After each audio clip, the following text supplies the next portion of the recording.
warahmatullahi wabarakatuh. Alhamdulillahirabbil alamin hamdan syakirin hamdan yuwaffi ni'amahu wa yukafi mazidah. Rabbana wa lakal hamdu wa lakal syukru kama yanbaghi li jalalika al-karim wa 'alihi sultan.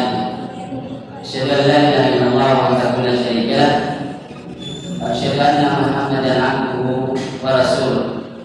Sallallahu alaihi wa ala alihi wa sahbihi wa sallama tasliman katsira. Jemaah salat Isya yang diucapkan salat tarawih yang dimuliakan oleh Allah Subhanahu wa taala. Semoga Allah Subhanahu wa taala menerima salat kita, menerima qiyam lail kita, menerima puasa kita, dan menjadikannya sebagai tabungan kebaikan di akhirat kelak. Amin ya rabbal alamin. Bersyukur kepadanya karena kita masih diberikan kesempatan ketika Allah memberikan kita umur lebih panjang daripada yang lainnya. Artinya Allah masih berikan kesempatan kepada kita untuk memperbanyak. Memperbanyak apa? Apakah memperbanyak amal atau memperbanyak maksiat? Maka semuanya ada setelah taufik dari Allah Subhanahu wa taala, kemudian ada di tangan kita. Seorang yang mendapati Ramadan insya Allah lebih baik dan memiliki amalan lebih banyak dan akan masuk surga lebih dahulu daripada orang yang sudah meninggal sebelumnya. Apa dalilnya? Ya, dalilnya adalah ada dua orang sahabat yang datang dari luar Madinah, datang Nabi Sallallahu Alaihi Wasallam menyatakan diri memeluk Islam di hadapan Nabi Sallallahu Alaihi Wasallam. Dia menceritakan adalah Talha. Dia menceritakan ada dua orang datang dari luar Madinah menyatakan diri masuk Islam kepada Nabi Sallallahu Alaihi Wasallam.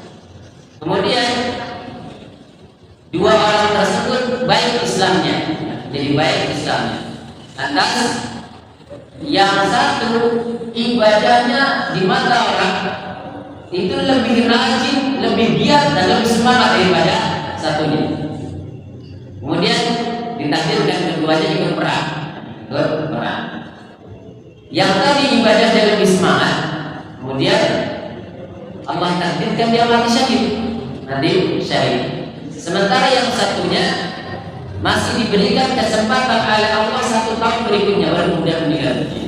Kemudian meninggal dunia. Lalu Talha pada suatu malam bermimpi. Dia bermimpi mengatakan, aku seakan-akan berada di pintu surga. Itu mimpinya orang soleh dia. Mimpinya baik-baik dia. Mimpi berada di pintu surga, mimpi taman-taman surga gitu ya. Itu kalau mimpinya orang soleh. Kalau mimpinya orang-orang toleh, kayaknya soleh itu toleh. Mimpinya orang-orang toleh ini biasanya kayak dikejar-kejar, kejar tentang apa kejar anjing. Alhamdulillah.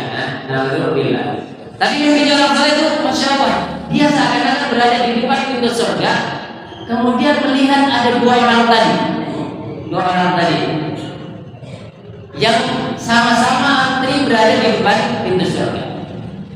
Lalu keluarlah malaikat.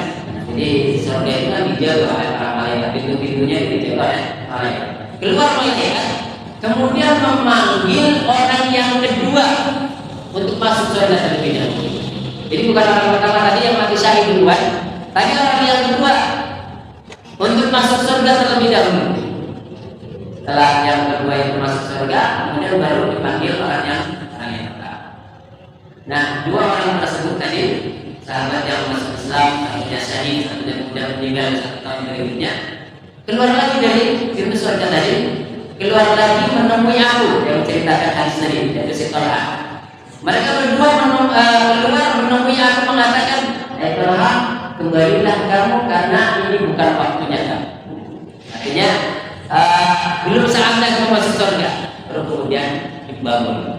Jadi memang dia karena kan kita ini kalau tidur itu kan yang mati ya. Bahkan tidur itu kan saudaranya kematian, sama-sama punya di akhirat.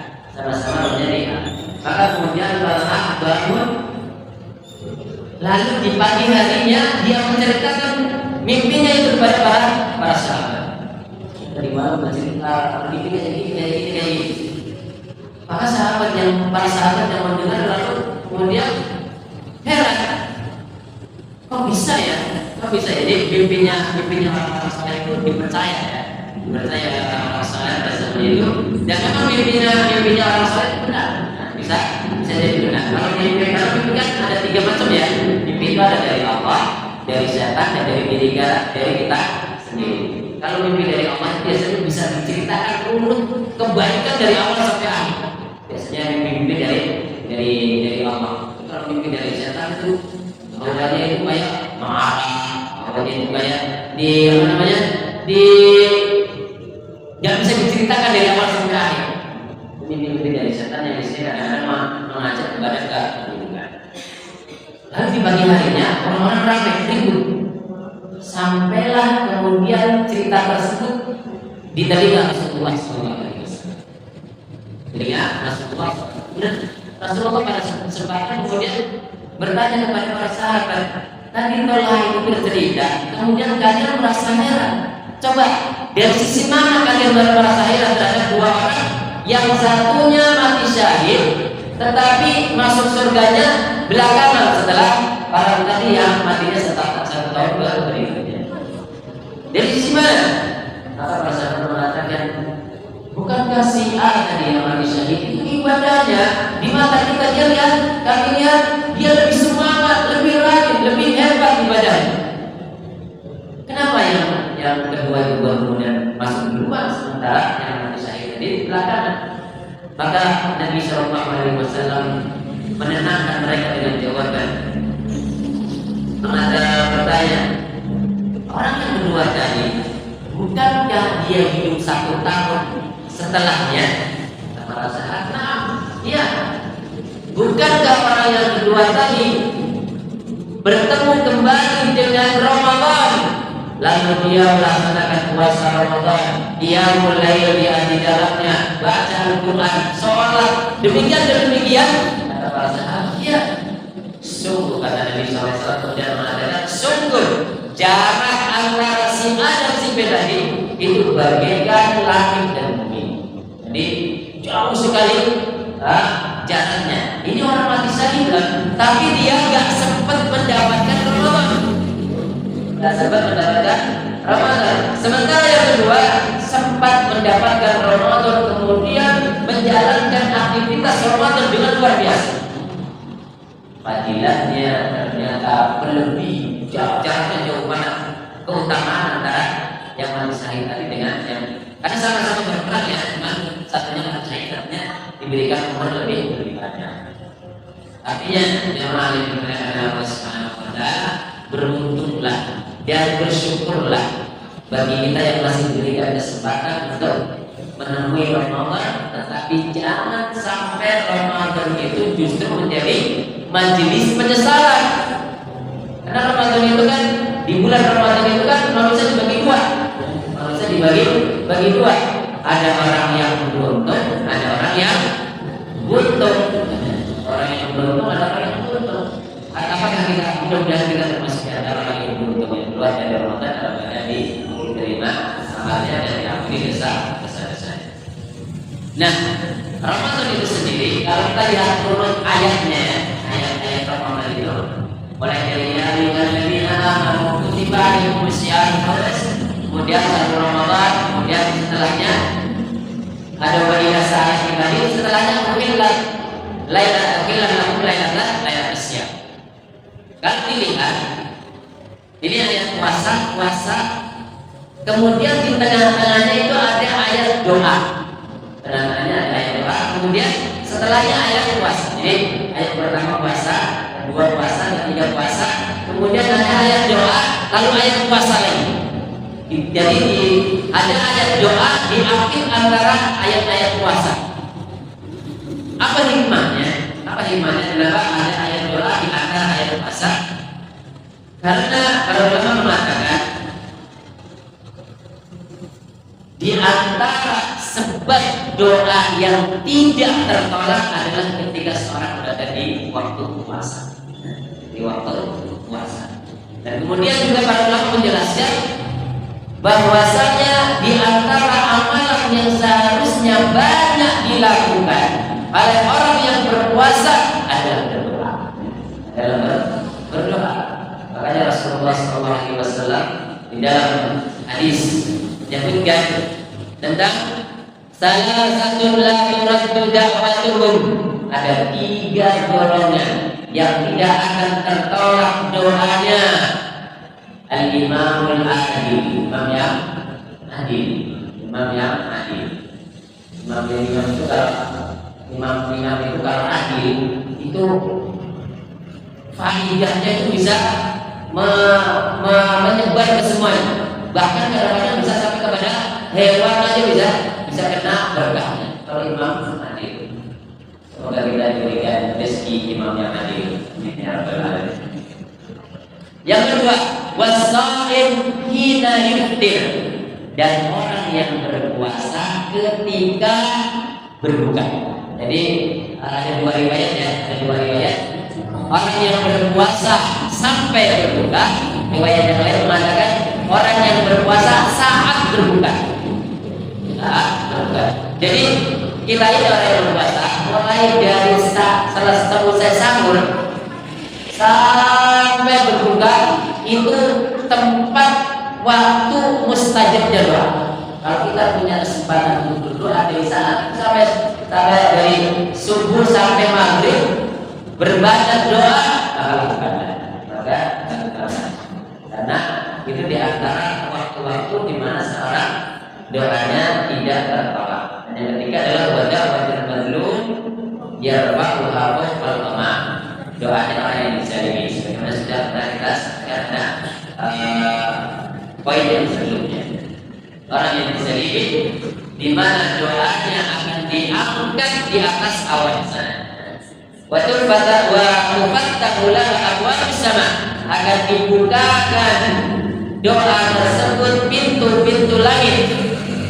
Wa yaqulu rabbu azza wa jalla, kemudian Allah berfirman, wa izzati la ansurannaka walau ba'da hin, demi kemuliaanku kata Allah, sungguh aku benar-benar akan menolong kamu walaupun dalam waktu yang tidak sekarang. Jadi doa orang yang berpuasa termasuk di antara doa yang terkabul, doa yang terkabul. Maka ketika kita dalam kondisi senggang ataupun dalam kondisi selain baca Al-Quran, selingi dengan doa, bahkan di antara sunnah juga ketika kita baca Al-Quran, kemudian kita tahu artinya gitu ya, misalkan kita sedikit-sedikit lah mengetahui arti dari Al-Quran. Ketika melewati ayat-ayat tentang surga, kita minta tentang surga. Ketika melewati ayat-ayat neraka, kita berlindung dari neraka. Ketika melewati ayat-ayat tentang rezeki, kita minta rezeki kepada Allah. Ketika melewati ayat-ayat tentang istighfar, maka kita minta ampun kepada Allah. Dan seterusnya. Itu di antara sunnahnya. Sehingga karena puasa ini adalah termasuk di antara bulan doa dan juga bulan dibukakannya segala kebaikan. Nah, segala kebaikan dibukakan pintu rahmat, di riwayat lain dibukakan pintu surga, di riwayat lain dibukakan pintu-pintu langit.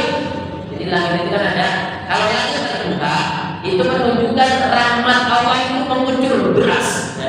Mengucur deras pada sana. Nah, kita di sana.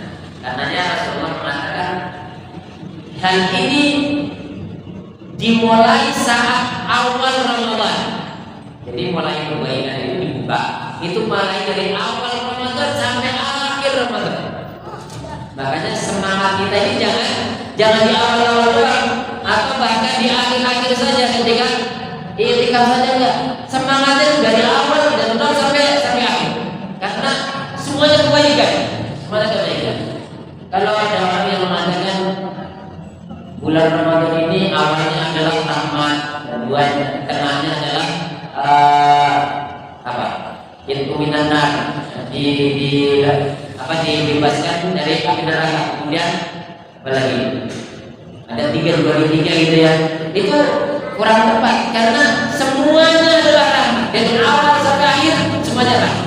Dari awal sampai akhir semuanya pembebasan neraka. Dari awal sampai akhir semuanya adalah pengampunan dosa. Jadi bukan di tengahnya saja, bukan di akhirnya saja, di depannya saja, tapi dari awal sampai akhir.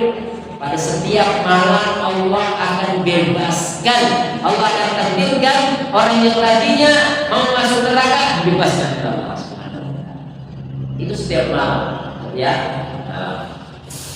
Sehingga beruntunglah sekali apabila kita menaungi Ramadan, kemudian kita maksimalkan amalan.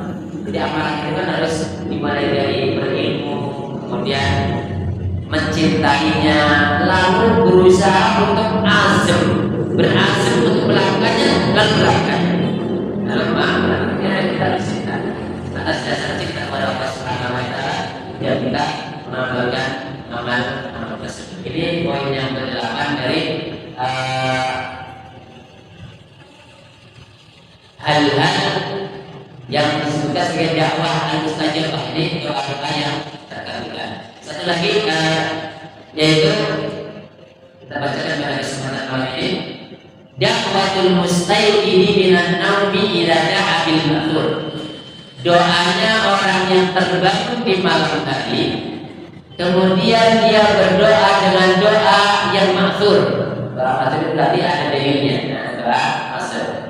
Dari Ubadah bin Samit radhiyallahu ta'ala anhu dari Nabi sallallahu alaihi wasallam, beliau bersabda, "Man ta'ara min al-lail faqala la ilaha illallah wahdahu la syarika lah, lahul mulku wa lahul hamd wa huwa ala kulli syai'in qadir, alhamdulillah wa subhanallah wa la ilaha illallah wallahu akbar wa la hawla wa la quwwata illa billah, thumma qala Allahumma kulli qada'a ujibalah." Baik nazila fatawakka masalah bila salat. Kata Ubadah bin Samit radhiyallahu ta'ala anhu, Nabi pernah bersabda, barang siapa yang terbangun di malam hari, misalkan kalau tidur dalam keadaan bersuci terlebih dahulu gitu ya.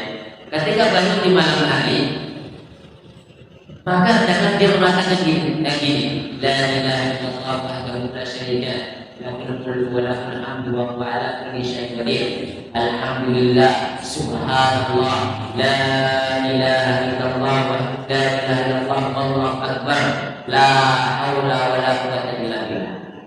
Jadi ada amalan 24 jam beramal di Ramadan. Itu di sana disebutkan mulailah dari bangun tidur. Begitu bangun tidur, kemudian dia berzikir. Rasulullah itu di antara sunnahnya bangun tidur, kemudian beliau mengusap wajahnya dengan tangannya, ini untuk menghilangkan salah satu menghilangkan kantuk. Kemudian mengatakan la ilaha illallah wahdahu la syarika lah, lahul mulku wa lahul hamdu wa huwa ala kulli syai'in qadir, walhamdulillah wa subhanallah wa la ilaha illallah Allahu akbar wa la haula wa la quwwata illa billah. Ini zikir bangun-bangun. Kemudian alhamdulillahilladzi ahyana ba'da ma amatana wa ilaihi nusyur.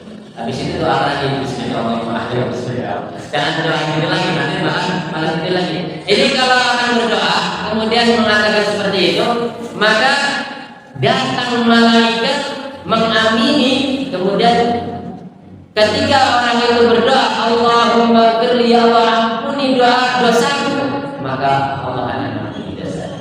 Ketika orang tersebut kemudian berdoa, maka Allah akan kabulkan permintaannya. Jika dia kemudian bangun, lalu berwudu, lalu sholat, maka diterima sholat. Jadi ketika bangun tidur itu usahakan ada 3 hal yang dilakukan. Bangun tidur 3 hal. Pertama berzikir, kemudian wudu, lalu sholat 2 rakaat.